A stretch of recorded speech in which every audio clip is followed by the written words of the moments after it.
আমাদের ব্যস্ত জীবনে আমরা চুলের যত্ন নিতে একেবারেই ভুলে যাই, আর সেটার ফলস্বরূপ আমাদের চুল পাতলা হয়ে যায়, ঝরে পড়ে, আর মাথার ওপর থেকে পড়ে যায় টাক। আজকে একটা ম্যাজিক্যাল হেয়ার অয়েল তোমাদেরকে বানিয়ে শেখাবো, যেটার জন্য চুল অনেক সুন্দর হয়ে উঠবে। তোমাদেরকে নিয়ে নিতে হবে নারকেল তেল, তারপরে 10টা হচ্ছে জবা ফুল নিয়ে নিতে হবে। এরপরে তোমাদের নিয়ে নিতে হবে কারি পাতা। আমি এখানে শুকনো কারি পাতা নিয়েছি, তোমরা কারি পাতা গুঁড়ো নিতে পারো যদি মার্কেটে না পাও তো।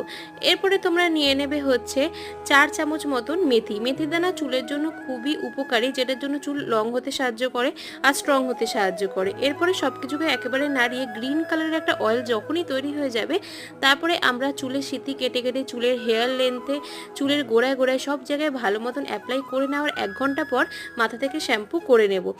আর দেখে নাও এই যে জেলটা, এটার জন্য চুল লং, স্ট্রং আর ঠিক তো হবেই। আর এটা তোমাদের মাসে 4 বার অবশ্যই করতে হবে, মানে সপ্তাহে 1 বার। চ্যানেলটা সাবস্ক্রাইব